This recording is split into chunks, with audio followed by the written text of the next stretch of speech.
Hello student, आज पुनः मैं पार्टनरशिप फंडामेंटल लेकर उपस्थित हुआ हूँ। पिछले वीडियो में मैंने पार्टनरशिप के इंट्रोडक्शंस एज ए डिफिनेशंस के रूप में प्रायः दो प्रकार से एक्ट का उल्लेख किए थे। एक इंडियन पार्टनरशिप एक्ट 1932 और दूसरा लिमिटेड लायबिलिटी पार्टनरशिप एक्ट 2008। ये सब एज ए डिफिनेशंस के रूप में बता दिए थे ताकि साझेदारी के बारे में आपका ज्ञान प्रखर हो जाए एज ए डिफिनेशंस के रूप में भी। बाकी हम लोगों को प्रैक्टिकल करना है। हमने कहा कि थ्योरेटिकल किताबों में होता है, आप पढ़ सकते हैं।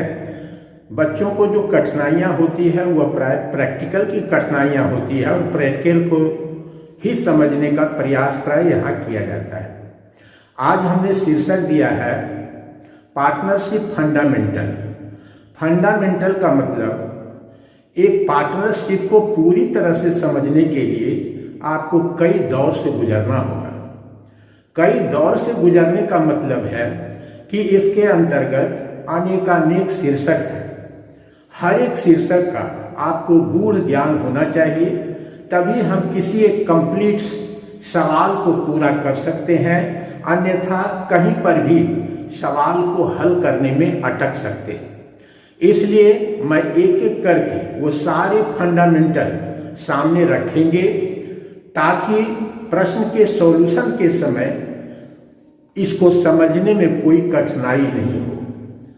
फंडामेंटल एक हमने पिछले वक्त चर्चा किया था कि in the absence of partnership deed, अर्थात पार्टनर्स डीड के अनुपस्थिति में प्रायः पार्टनरशिप इंडियन पार्टनरशिप एक्ट के नियमों का पालन किया जाता है, जो पिछले वीडियो में 5 बातें बताए थे।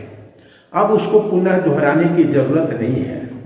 आज हम इसको शुरू करते हैं कि एक पार्टनरशिप के अंतर्गत कौन कौन सी समस्याओं का हमें निराकरण करना पड़ता है और उसे किस प्रकार से समझा जाए।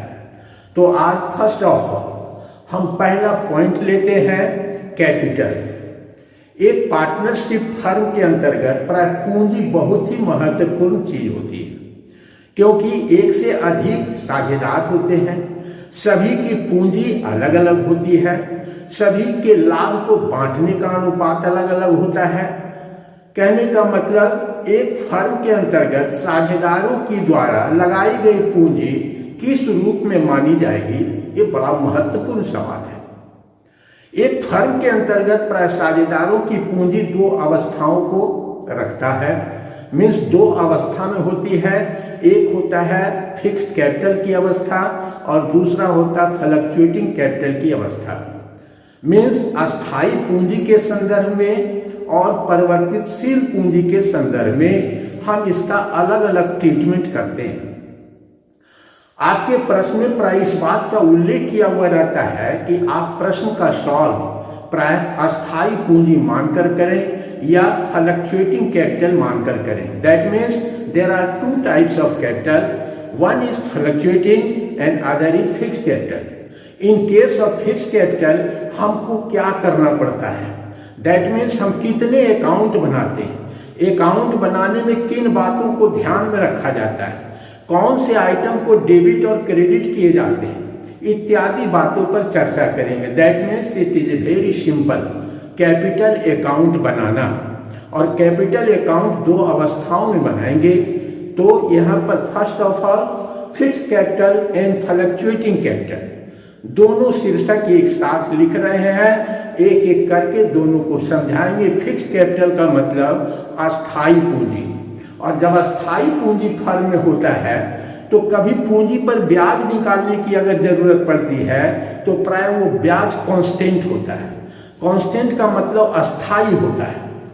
और परिवर्तनशील पूंजी पर अगर ब्याज निकालते हैं फ्लक्चुएटिंग कैपिटल की अवस्था में, तो हमारा पूंजी हमेशा बदलते रहता है। और बदलने के मुख्यतः 2 महत्वपूर्ण कारण होते हैं। नंबर 1, हम कोई एडिशनल कैपिटल वर्ष के बीच में लगा देते हैं।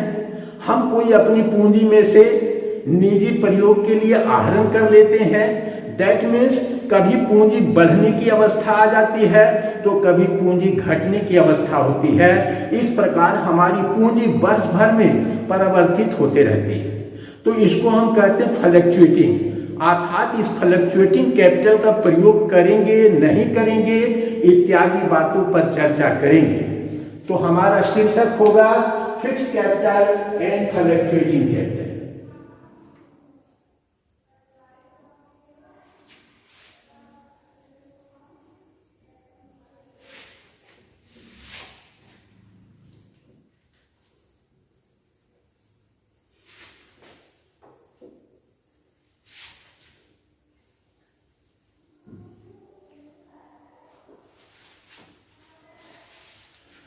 फिक्स्ड कैपिटल, जब प्रश्न में अस्थाई पूंजी की अवस्था में हमें से कैपिटल अकाउंट बनाने के लिए कहा जाए तो हमेशा दो पूंजी खाते बनाए जाते हैं। एक पूंजी खाते का नाम कैपिटल अकाउंट होता है और दूसरी पूंजी खाते का नाम करेंट अकाउंट होता है।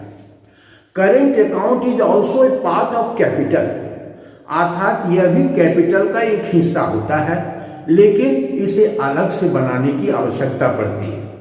क्यों पड़ती है?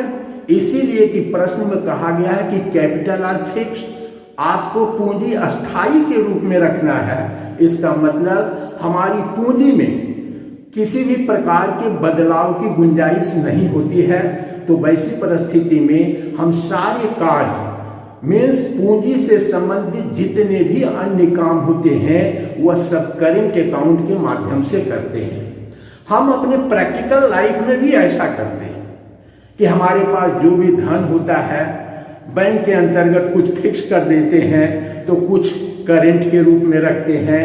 करेंट के रूप में हमेशा जमा निकासी का दौर चलता रहता है, लेकिन फिक्स हमेशा एक स्थिर रूप में पड़ा हुआ रहता है। वही मानसिकता एक फर्म के अंतर्गत भी होती है कि हमारे फिक्स कैपिटल हमेशा कॉन्स्टेंटली बना हुआ रहे और कोई भी परिवर्तन हो तो उस परिवर्तन को हम करेंट अकाउंट नामक कैपिटल अकाउंट में लिखेंगे। That means current account is also a capital account, that is a part of capital account, ये अलग नहीं है। इसीलिए जब फिक्स्ड कैपिटल की अवस्था होती है तो हम दो पूंजी खाता बनाते हैं। एक पूंजी का नाम कैपिटल अकाउंट और दूसरी पूंजी खाते का नाम करेंट अकाउंट होता है। अर्थात यहां पर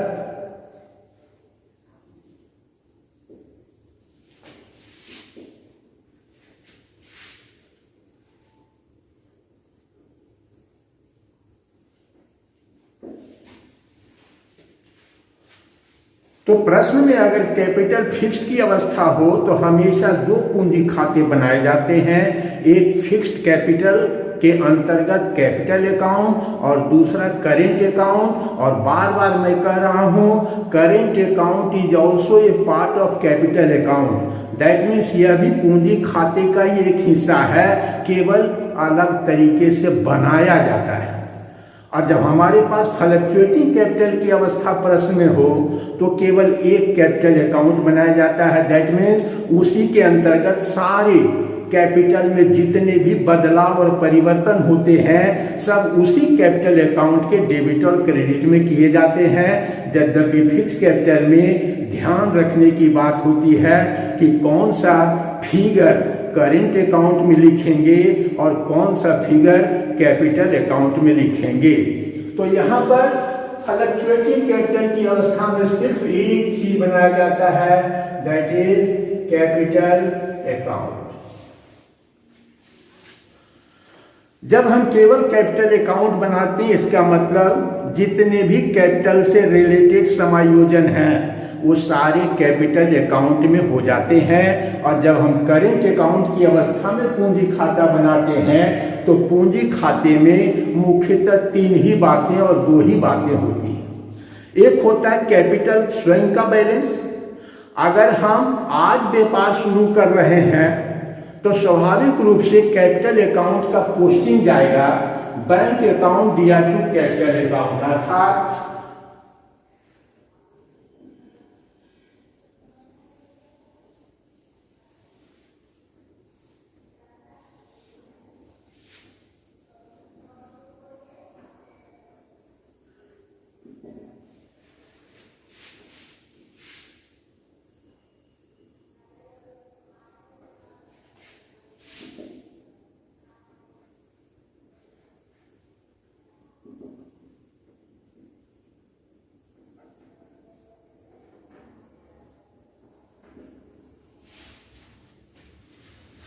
तब कैपिटल अकाउंट का स्ट्रक्चर कुछ इस प्रकार का होता है। दैट मीन्स कैपिटल अकाउंट में मात्र एक ही बातें हुई, अगर व्यापार को हम इसी साल प्रारंभ कर रहे हैं तो बैंक अकाउंट दिया टू कैपिटल अकाउंट से शुरुआत होती है।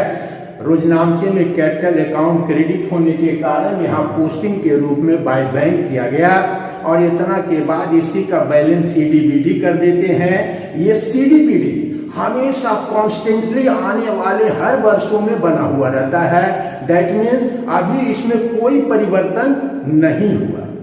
तो कैपिटल अकाउंट का यही संक्षिप्त स्वरूप होता है। बाकी जितने भी समायोजन related to the capital are written in current account. That means सब करेंट अकाउंट में लिखे जाएंगे, अर्थात यहाँ पर एक करेंट अकाउंट बनाया जाएगा।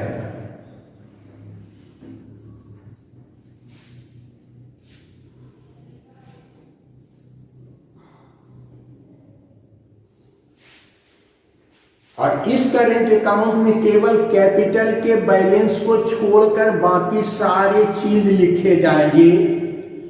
इस बात को केवल ध्यान में रखना है कि पूंजी में कौन सा बढ़ाता है और पूंजी को कौन सा घटाता है। बढ़ाने वाले को क्रेडिट करेंगे और घटाने वाले को डेबिट करेंगे। बढ़ाने वाले क्या क्या हो सकते हैं, तो रेम्यूनरेशन टू पार्टनर हो सकते हैं, सैलरी टू पार्टनर हो सकते हैं, इंटरेस्ट ऑन कैपिटल हो सकते हैं, प्रॉफिट एंड लॉस एप्रोप्रिएशन हो सकते हैं। दैट मीन्स ये सारे आइटम करेंट अकाउंट के क्रेडिट में जाते हैं। डेबिट में मात्र एक ही आइटम जाता है, वह है ड्राइंग अकाउंट, क्योंकि ड्राइंग करने से हमारी पूंजी घट जाती है, इसलिए ड्राइंग की ओरिजिनल अमाउंट भी डेबिट होती है और उस ड्राइंग पर अगर ब्याज लगाया जाता है तो वो भी डेबिट होता है। यही करेंट अकाउंट का स्ट्रक्चर होता है, इससे ज्यादा कुछ नहीं। दैट मीन्स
एक सिंपल सा एग्जाम्पल सामने में रख दिए हैं कि करेंट अकाउंट में मुख्यतः यही बातें होती हैं। That means any types of remunerations given to the partners, चाहे वह सैलरी के रूप में है, बोनस के रूप में हो, कमीशन के रूप में है, all are credited to current account. दूसरा है इंटरेस्ट ऑन कैपिटल, पूंजी पर ब्याज लगाने से पूंजी बढ़ जाती है, अर्थात इंटरेस्ट ऑन कैपिटल भी प्राय कैपिटल अकाउंट में क्रेडिट लिखे जाते हैं। इसके बाद है पीएल एप्रोप्रिएशन अकाउंट, व्यापार में कमाए गए लाभ का जो सभी साझेदारों में बंटवारा किया जाता है, उस बंटवारे को अनुसार हम लिखते हैं। यहाँ पर हम एक कैपिटल अकाउंट और एक करेंट अकाउंट के द्वारा केवल समझाने का काम कर रहे हैं। यद्यपि कि जब हम कोई प्रश्न बनाते हैं तो एक से अनेक साझेदार होते हैं। दैट मीन्स एक से अधिक कैपिटल अकाउंट और एक से अधिक करेंट अकाउंट भी बनाए जाते हैं। लेकिन अगर एक ही करेंट अकाउंट, एक ही कैपिटल अकाउंट को सीख लिया जाए तो अन्य दूसरे साझेदार के कैपिटल अकाउंट और करेंट अकाउंट बनाने में कोई अंतर नहीं रह जाता है। इसीलिए ये सिंपली अभी एज ए थ्योरेटिकली के रूप में हम बता रहे हैं, अर्थात प्रैक्टिकली के रूप में इसमें बाद में बताया जाएगा। दैट मीन्स इसका यही काम है। इसके बाद इस सब को जोड़ देते हैं।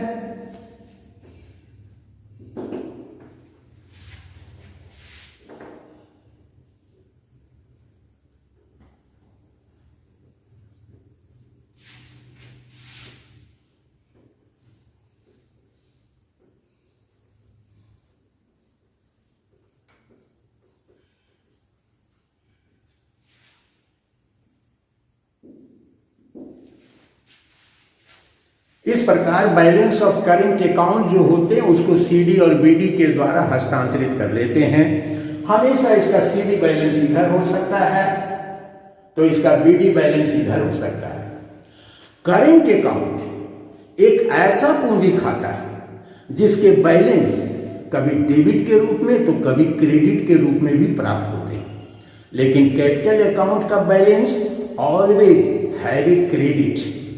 इस बात को ध्यान में रखना चाहिए कि कैपिटल अकाउंट का बैलेंस ऑलवेज क्रेडिट का बोध कराता है, यद्यपि करंट अकाउंट का बैलेंस डेबिट का भी बोध हो सकता है और क्रेडिट का भी बोध हो सकता है। दैट मीन्स करंट अकाउंट का बैलेंस कांस्टेंट नहीं है, स्थिर नहीं है, अर्थात वह परिस्थिति विशेष पर बनता है। इसीलिए इसके कभी भी कोई सवाल उत्पन्न हो कि करंट अकाउंट का बैलेंस क्या होता है तो आपका उत्तर होना चाहिए इसके बैलेंस बोथ होंगे, डेबिट भी हो सकते हैं और क्रेडिट भी हो सकते हैं। लेकिन कैपिटल अकाउंट के बारे में अगर कोई प्रश्न किया जाए तो आपका उत्तर होना चाहिए capital account have also have a credit balance. Capital account का हमेशा क्रेडिट बैलेंस होता है, जबकि करंट अकाउंट का बैलेंस स्थिर नहीं होता है, वह डेबिट भी हो सकते हैं और क्रेडिट भी हो सकते हैं।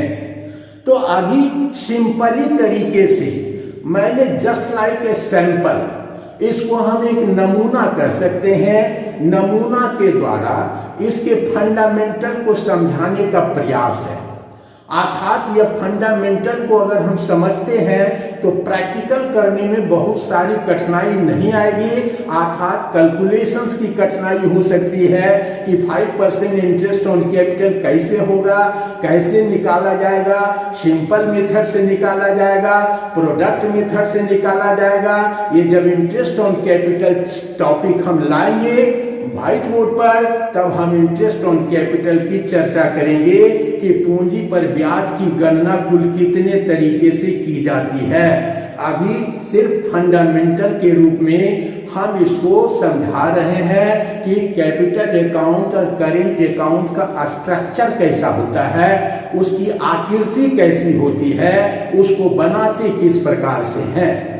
अगर कैपिटल फ्लक्चुएटिंग हो तो सिर्फ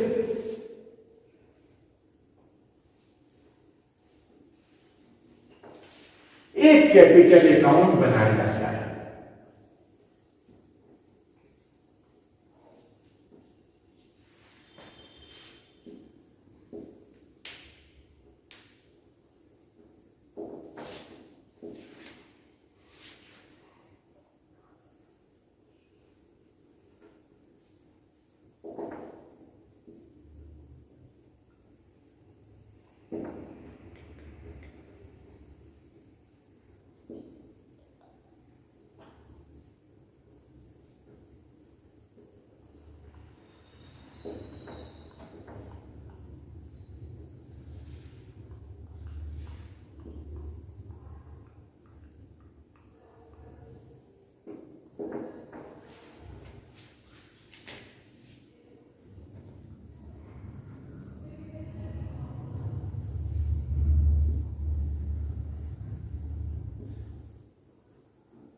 फ्लक्चुएटिंग कैपिटल की अवस्था में सिर्फ एक कैपिटल अकाउंट बनाया जाता है। दूसरे शब्दों में कहा जाए तो कैपिटल अकाउंट क्या है, तो कैपिटल अकाउंट प्रायः फिक्स्ड कैपिटल के द्वारा बनाए गए capital account and current account का कंपाउंड अकाउंट है। दैट मीन्स मिश्रित लेखा है। ये जो बॉर्डर बनाकर दो भागों में बांट दिया गया, अगर उस बॉर्डर को हटा दिया जाए तो इसका स्वरूप कुछ इस प्रकार से होगा। दैट मीन्स यह बाई बैंक ऊपर भी चला गया और इसके सारे आइटम भी उधर लिखे चले गए। इसके डेबिट में 2 आइटम था वो भी लिखा गया और इसके बाद इसके बैलेंस सीडी और बीडी निकाल दिए गए। दैट मीन्स यह कुछ नहीं है, compound of capital account and current account.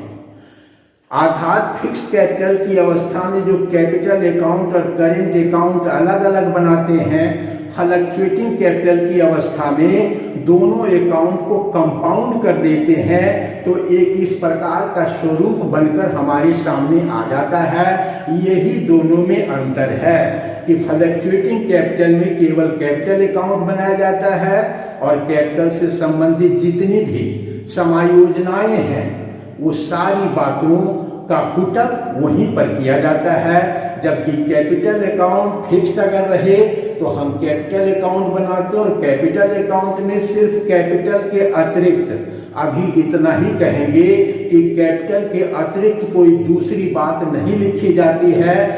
बाकी जितने भी पूंजी से संबंधित बातें होती है, पूंजी को प्रभावित करने वाली बातें होती है, वह सब करेंट अकाउंट में लिखे जाते हैं। That's all.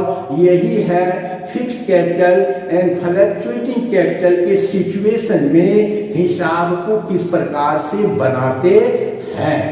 तो अब इस शीर्षक को यहाँ खत्म कर रहे हैं। इसको आप पहला शीर्षक के पहला फंडामेंटल के रूप में आप लिख कर रखेंगे कि कैपिटल दो प्रकार के होते हैं, fixed capital method and fluctuating capital method. अर्थात इसको मेथड का भी नाम दे सकते हैं। तो हम कह सकते हैं कि कैपिटल अकाउंट बनाने की दो विधियां होती है, एक फिक्स्ड कैपिटल मेथड और दूसरा fluctuating capital method. That's all. अब इसको यहां से हटा रहे हैं। अब हम किसी दूसरे टॉपिक पर आएंगे।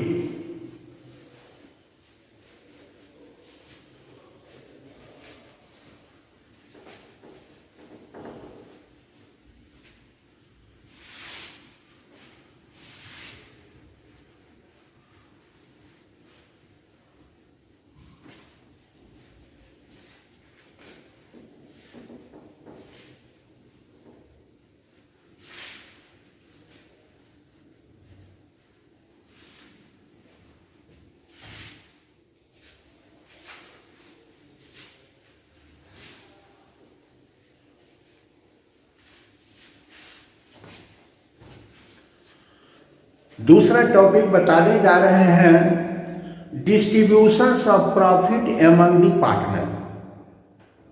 अर्थात व्यापार में कमाए गए लाभ को साझेदारों के बीच में किस अनुपात में बांटा जाता है। अनुपात। पार्टनरशिप के अंतर्गत रेशियो बहुत ही महत्वपूर्ण फैक्टर होता है। अनुपात, क्योंकि व्यापार के जो भी लाभ होते हैं, जो भी लाभ कमाए जाते हैं, वह सभी साझेदारों के बीच में प्रायः आनुपातिक रूप से बांटा जाता है। तो हमारा शीर्षक होगा next distributions of profit among the partner.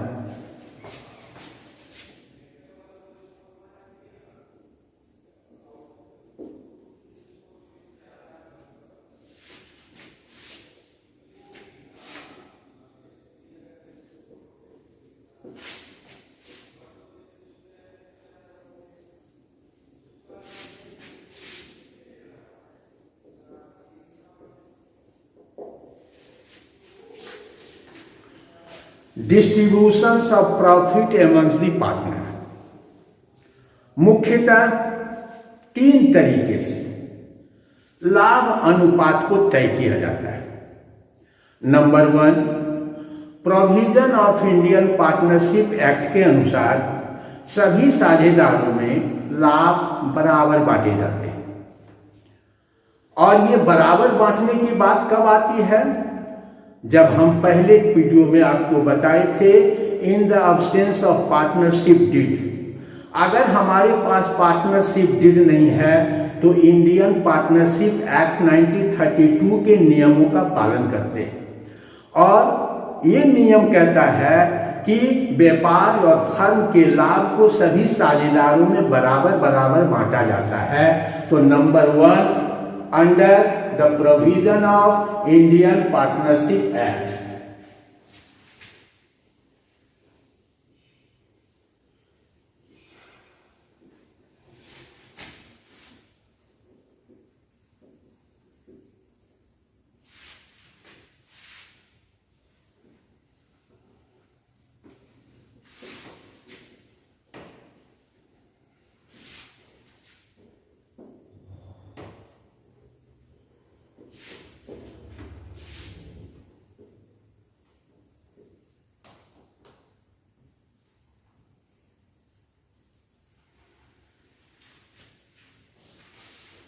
यह पार्टनरशिप एक्ट कहता है कि फर्म के लाभ को सभी साझेदारों में बराबर बराबर बांटा जाना चाहिए। दूसरा factor, in the presence of partnership deed, अगर हमारे पास पार्टनरशिप डीड है तो वैसी परिस्थिति में डीड में लिखी गई सारी बातों का अनुपालन किया जाता है। अर्थात तब पार्टनरशिप के एक्ट के अनुसार कोई काम नहीं किया जाता है। अर्थात साझेदारों के बीच में लाभ हानि अनुपात क्या होगा, that is called mutual profit sharing ratio. ये म्यूचुअल प्रॉफिट शेयरिंग रेशियो साझेदारों के आपसी सहमति से तैयार होता है। अर्थात फर्म के कमाए गए लाभ को प्रायः म्यूचुअल प्रॉफिट शेयरिंग रेशियो से बांटा जाता है और यह रेशियो अनइक्वल होते हैं। अनइक्वल का मतलब किसी को लाभ का बड़ा भाग मिलता है तो किसी को लाभ का छोटा भाग मिलता है, जबकि पहली परिस्थिति में सबको समान लाभ मिलता है। तो इसको हम कहेंगे mutual profit sharing ratio.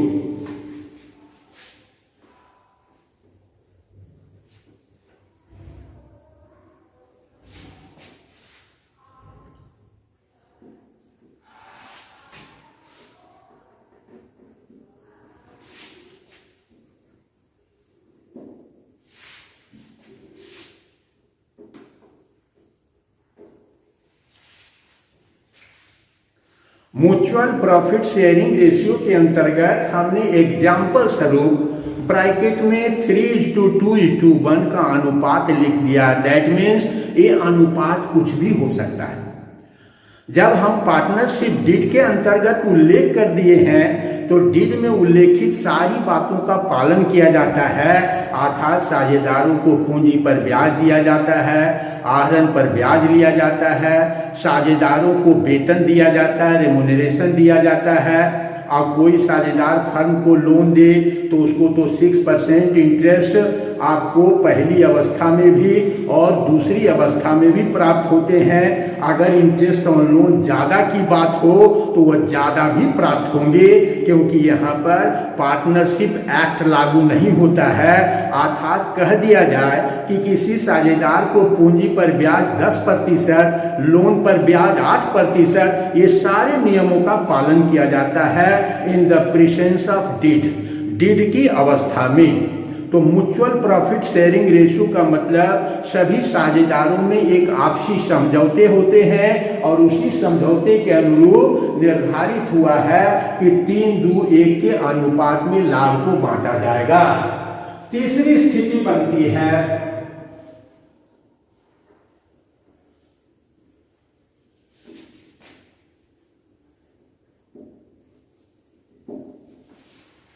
Capital ratio, पूंजी के अनुपात में।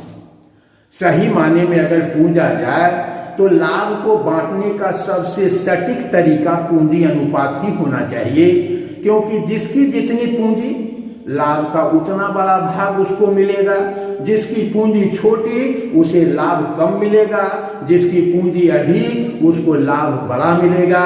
तो यह कैपिटल रेशियो हमेशा प्रश्न में निकालने की आवश्यकता होती है, क्योंकि आपके प्रश्न में सिर्फ कैपिटल दे दिए होते हैं, कोई अनुपात का निर्धारण नहीं होता है। केवल प्रश्न के अंत में आपसे पूछ लिया जाता है कि लाभ हानि को बांटिए पूंजी के अनुपात में। तो वैसी परिस्थिति में पूंजी का डिटर्मिनेशन हम स्वयं करते हैं और निर्धारित पूंजी के अनुसार ही हम अनुपात निकालते हैं। यह अनुपात प्रश्न में प्राय सिंपल तरीके का हो सकता है और कठिन तरीके का हो सकता है। यह दोनों बातें का उल्लेख करेंगे कि सिंपल क्या है और इसके अंतर्गत कठिनाई क्या है, क्योंकि कैपिटल रेशियो का निर्धारण हमेशा परीक्षार्थी और विद्यार्थी को ही करना पड़ता है।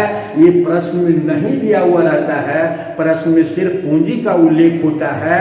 अब पूंजी के उल्लेख में ये बातें एक कठिन होती है कि कैपिटल फिक्स है कि कैपिटल फ्लक्चुएटिंग है, किस पूंजी पर ब्याज निकाला जाए, ओपनिंग पूंजी पर निकाला जाए कि बदलते हुए पूंजी पर निकाला जाए। ये सारी बातें हैं जिसको कि हम पुनः आगे देखेंगे।